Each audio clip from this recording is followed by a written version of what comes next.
ఇంకోసారి తిట్టరా, అడుగు తక్కువ కదా. నిన్నగాక మొన్న మీరు ఆఫీసులో చేరినట్టుంది. అప్పుడే వయసు అయిందని పంపించేశారేమిటండి? మీకేమన్నా నడువంగిందా, పళ్ళు కదిలాయా? ఈ గవర్నమెంట్ వాళ్ళు మరీ అన్యాయంగా ఉన్నారు. సీత, మన పెళ్ళప్పుడు 2 పేటల గుర్తు చేయించమని అడిగావు, గుర్తుందా? మీరు చేయించలేదుగా. ఇప్పుడు చేయిస్తానే, 2 గుర్తులు చేయిస్తాను. నాకు పిఎఫ్ వస్తుంది. ఒక్కటి చాలండి, మరీ ఎందుకు అతిగా? అది కాదే, 15 నాళ్ళు దర్జాగా మెళ్ళ వేస్తుంది తిరుగు. కావాలంటే కొడుకులు వేసుకుంటారు మనం పోయాక. అవే మాటలన్నా, మీరు నిండు నూరేలు బతకాలి. బాధ్యతలు అయిపోయిన వాడిని, ఇక మీకు బరువు అవుతామేమో రా. అన్న, మీరు మాకు బరువు ఎలా అవుతారు? అలా అనుకుంటే అమ్మ 9 నెలలు మమ్మల్ని కడుపులో భరించగలిగేదా? చూసావా సీత, ఇక మనకి దిగులేందుకే. మనల్ని చంపడానికి వచ్చిన ఎముడికి అడ్డం పడే మగబిడ్డలు ఉన్నారే మనకి. మరి మన మాలతి మౌనిక వాళ్ళ పేరెత్తితే చంపేస్తా. అదే నాన్న, ఆవేశమే వద్దు. ఈ వయసులో మీకు మనశ్శాంతి కావాలి. అందుకే మీరు అన్ని పుణ్యక్షేత్రాలు తిరగాలని మేము అన్ని ఏర్పాట్లు చేసాం. రేపే మీ ప్రయాణం. తిరుగుతాను రా, ఇండియాలో ఉన్న గుళ్ళు గోపురాలు అన్నీ తిరుగుతాను. మీకోసం, మీ ఆరోగ్యం కోసం, మీ ఆనందం కోసం కనబడ్డ ప్రతి రాయిని మొక్కుతాను రా.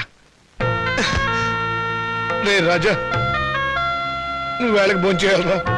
నీకు అసలు తిరిగి తిప్పలు గుర్తుండవు. అలా ఉంటే ఆరోగ్యం పాడైపోతుంది. జాగ్రత్త. ఏమ్మా, వీడు అసలే బతకస్తుడు. నువ్వు దగ్గర నుండి తిండి తినిపించాలి, లేకపోతే తిండి వీడు. మీరు వెళ్ళమన్నారని వెళ్తున్నాను. మిమ్మల్ని వదిలి వెళ్ళటం మాకు ఇష్టం లేదు.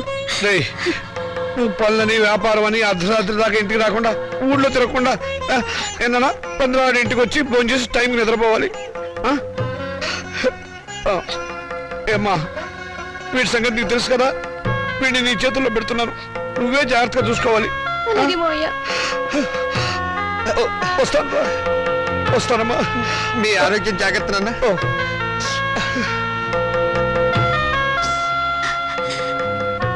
చెల్లెళ్ళు ఎలా ఉన్నారో ఒకసారి చూసిరండి. టైం అయిందిరా, వస్తాను. జాగ్రత్తగా ఉండండి.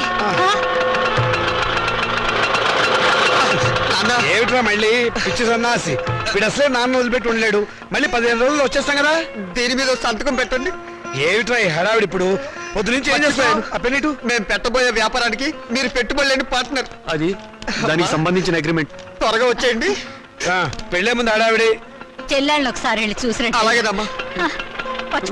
టైం అయింది, త్వరగా పోనేవయ్యా.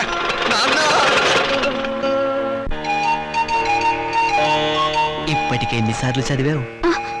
ఏమిటి? రుక్మిణీ కళ్యాణం 97 సార్లు. Very good. మరో 3 సార్లు చదివితే 3 రాత్రులకు డోకా ఉండదు. పిండత్రయదేవతాభ్యో నమః. ధ్యానవాహన షోడశోపచార పూజాన్ సమర్పయామి. ఓం అయోధ్యా మధురామాయ కాశీ కాంజ అవంతికాః పూరీద్వారావతి దేవా సప్తైతే మోక్షదాయికాః. అహం కాశీం గమిష్యామి త్రైమనివసామ్యం ఇది భగవాన్ సర్వం కాశీ దాసఫలం లభేత్. శ్రీశైలం కాశీ కేదారంగాళహస్తేశపక్షిషం పంచక్షేత్రం పఠేన్ నిత్యం మహాపాతకనాశనం. పిండత్రయాధిష్టాన దేవతాభ్యో నమః.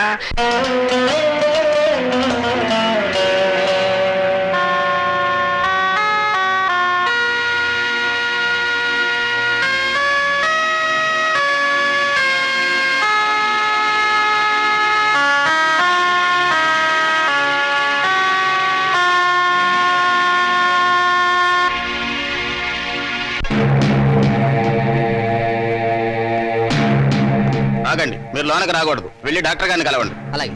ఈ శవాన్ని ఆ శవాల మధ్యన పడుకోబెట్టండి.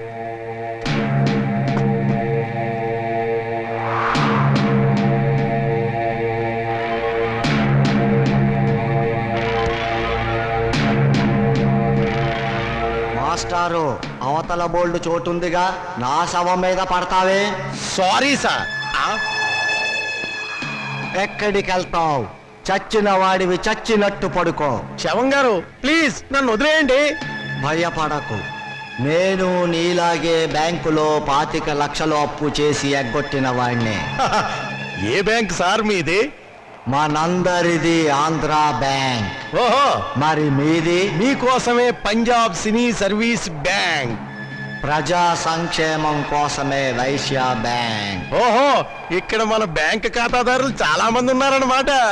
సరవకు.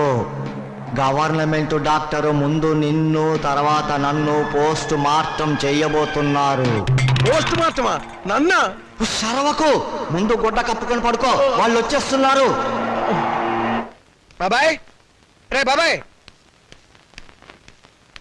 ఎవరు నేను బాబాయ్, బాగున్నావా? రాముడు? ఏమిటా ఏమిటలా అయిపోయావు? నువ్వేనా?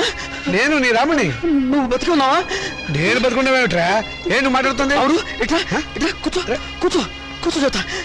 రే, నువ్వు చచ్చిపోలేదా? నేను చచ్చిపోవడమేట్రా? పెద్ద జోకు నువ్వు. రే, నీలాంటి స్నేహితుల అభిమానం, నీ చెల్లెల సౌభాగ్యం, నా కొడుకుల అనురాగం ఉన్నంత వరకు చావు నా దగ్గర రానే రాదురా. నిజంరా, నువ్వు చచ్చిపోయావని తెలిసి బాధపడ్డాను.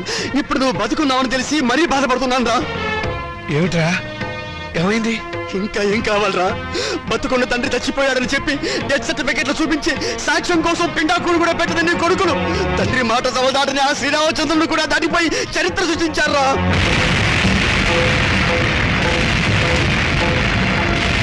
నేను చచ్చిపోయాని చెప్పి నా కొడుకులు పిండాకుడు కూడా పెట్టారు. ఇంకా నయం, బతుకుండగా నీకు కూడు పెడతారో లేదో తెలియదు కానీ నీకు పిండాకుడైనా పెట్టినందుకు సంతోషించు. కొడుకులు తలకొరివి పెడతారని, వాళ్ళు నిన్ను ప్రమోషన్ మీద స్వర్గానికి పంపిస్తారని ఇన్నాళ్ళు ఎగిరి పడేవాడివిగా. ఓ వెళ్ళి వాళ్ళు పెట్టిన పిండాకుడు ఎక్కడుందో వెతుక్కొని దాని మీద చిటికని విషం తల్లింపించేయరా. స్వర్గం సంగతి ఎలా ఉన్నా నీకు ఈ నరకం బాధ తప్పుతుందిరా.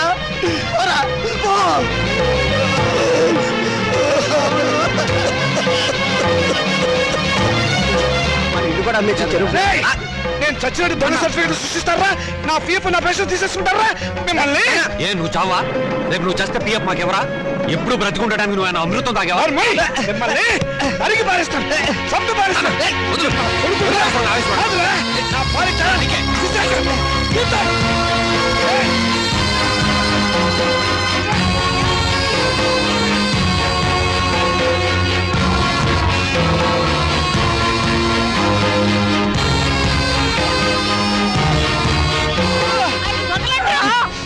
ముసలాడివి నీకే ఇంత ఆవేశం గుర్రాల్లో మాకెంత ఉండాలి? ఎరగబడి కొట్టే చస్తావా నాగం.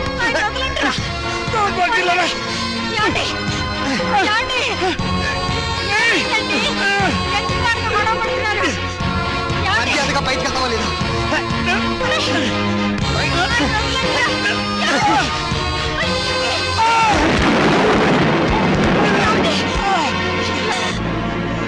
దౌర్భాగ్యులారా, ఈయన జీవితం అంతా సంపాదించింది మీకే దారిపోసారు కదరా. ఎందుకురా మీ నాన్నను మోసం చేశారు? లేకపోతే మమ్మల్ని మోసం చేస్తారని. లోకులు కాకులై కూస్తే రేపు మీ మనసు మరి మీ కూతురికి ఆస్తి పంచాలనే ఆలోచన మీకొస్తే మాకు అదేం కావాలి? అందుకనే మిమ్మల్ని కావాలని తీర్థయాత్రలకు పంపించి ప్రపంచం దృష్టిలో మీరు చచ్చారని నమ్మించాం. అందుక మమ్మల్ని తీర్థయాత్రలకు పంపింది. లేకపోతే తీర్థయాత్రలకు వెళ్ళి పుట్టెడు పుణ్యం మూట కట్టుకొస్తారానే?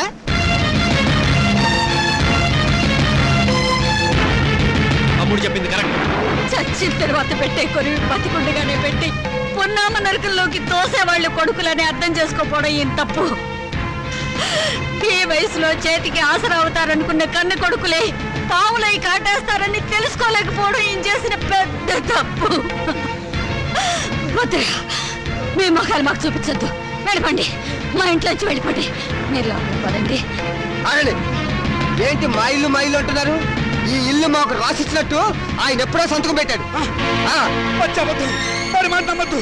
నేను రాయలేదు. ఇప్పుడే మర్చిపోయావా? ఆ రోజు యాత్రలకు వెళ్ళేటప్పుడు రాసావు, గుర్తు తెచ్చుకో.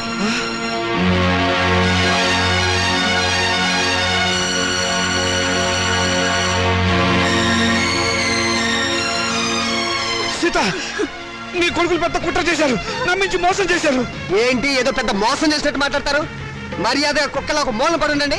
ఇంత పిండం పడేస్తాం. చేస్తే సంవత్సరానికి ఒకసారి పిండం పెట్టాలి. బతుకున్నారు కాబట్టి రోజుకు 2 సార్లు పిండం పడేస్తాం. ఎందుకంటే మమ్మల్ని కని చచ్చారుగా.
అత్యంతరంగా కొడుకులు వెళ్ళగొడితే అనాథల్లా చెట్టు కింద ఉన్నాం.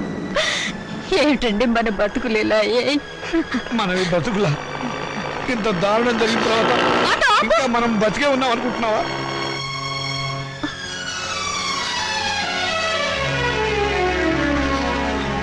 అమ్మా, నాన్న, మీరిక్కడ ఏం జరిగింది?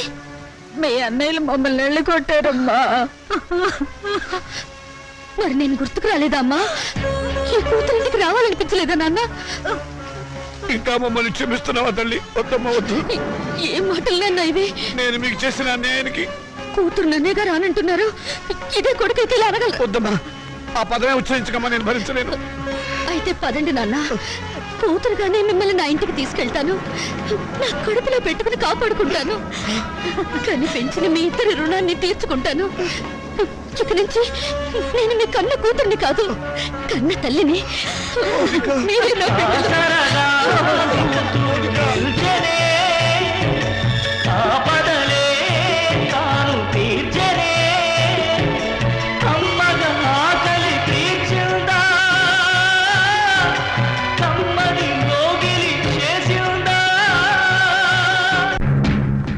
బ్యాంక్ వారు అప్పు చెప్పిన సభ ఇదేనా?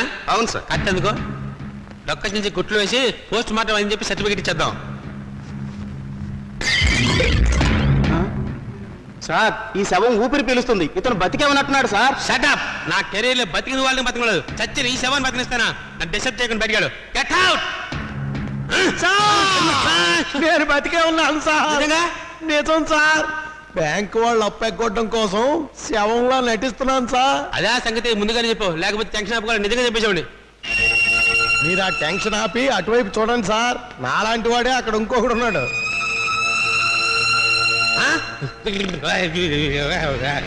ఏమైంది సార్? అతను చూసి అలా ఉడికిపోతున్నారు. వాడు మనిషి కదే బాబు, సొసైటీ పారిపోతుంది శవం. Oh my death! అతను శవం. అయ్యో బాబు! చూసావన్నాయి మౌనికి ఎంత పొగరు. నాన్న మనకిచ్చిన ఆస్తులు వాళ్ళకే సమాన భాగం ఉందని కోర్టు నుంచి పంపించింది. ఆడదానికి ఆస్తిలో భాగం ఇవ్వమని అడిగే హక్కు ఎక్కడిది? హక్కు ఇక్కడిదని కొంపలో కాదు అరిచేది. గట్టి ప్లేడని పెట్టి రేపు కోర్టులో వాదించడానికి ఎవరైనా లాయర్ ఉన్నారా? నేనున్నాను యువర్ ఆనర్. ఆడదానికి ఆర్థిక స్వాతంత్రం లేకపోవడం మూలంగానే సమాజం హీనంగా చూస్తోందని ప్రభుత్వం ఎన్నో చట్టాలు చేసింది యువర్ ఆనర్. 1937 సంవత్సరం వరకు ఉమ్మడి కుటుంబంలోని ఆస్తిపై స్త్రీలకు ఎటువంటి హక్కు లేదు. కానీ Hindu women's right to properties act of 1937 ప్రకారం పూర్వీకుల ఆస్తిపై మగవారితో పాటు ఆడవాళ్లకు కూడా ఆస్తిపై హక్కు వచ్చింది. కానీ ఆ హక్కు ఆస్తిని అనుభవించడానికే తప్ప అమ్మటానికి గాని ఇతరత్రా ఉపయోగించుకోవడానికి గాని వీల్లేదు. హిందూ సక్సెషన్ యాక్ట్ 1956ను ఆంధ్రప్రదేశ్ ప్రభుత్వం వారు కొన్ని సవరణలు చేశారు. 1988 సంవత్సరంలో యాక్ట్ 13 ప్రకారం మరికొన్ని సవరణలు చేశారు. అందువల్లే స్త్రీలకు పురుషులతో పాటు ఆస్తిలో సమానమైన హక్కు, సమిష్టి కుటుంబ ఆస్తిలో భాగవడికే హక్కు వచ్చింది. నా క్లయింట్ హక్కుతోనే కోర్టుకు వచ్చింది యువర్ ఆనర్. ఇలా కోర్టుకెక్కే ధైర్యం లేక మగవాళ్ల దౌర్జన్యానికి బలైపోతున్న ఆడవాళ్లకు దారి చూపించడానికి ఈ కేసు చక్కని ఉదాహరణ. అయితే యువర్ ఆనర్, నా క్లయింట్ నాన్నగారి ఆస్తిని వాళ్ళ అన్నలు పంచుకొని నా క్లయింట్కు అన్యాయం చేశారు. కనుక యువర్ ఆనర్, చట్ట ప్రకారం నా క్లయింట్కు రావాల్సిన ఆస్తిలోని సమాన వాటా ఇప్పించవలసిందిగా కోర్టు వారిని కోరుతున్నాను. మీ వాదంతో మేము అంగీకరించాం. మీ క్లయింట్ అన్నలు స్వాధీనం చేసుకున్న ఆస్తిని యువర్ ఆనర్, ఈ కేసులో ప్రతివాదులైన రాజాకుమారులు నాకు వకాల్తా ఇచ్చారు. నా వాదన కూడా తమరు వినాలి. ఆస్తిని పంచడంలో మీకేమైనా అబ్జెక్షన్స్ ఉన్నాయా? ఉంది యువర్ ఆనర్. నా క్లయింట్స్ తండ్రి రామచంద్రయ్య గారు ప్రముఖ పారిశ్రామికవేత్త చలపతిరావు గారి దగ్గర 3 లక్షల రూపాయలు అప్పుగా తీసుకున్నారు. అది వడ్డీతో కలిపి 4 లక్షల రూపాయలైంది. దానికి సంబంధించిన నోటు తమకు సమర్పించడం జరిగింది యువర్ ఆనర్. ఆస్తి హక్కే కాదు, అప్పు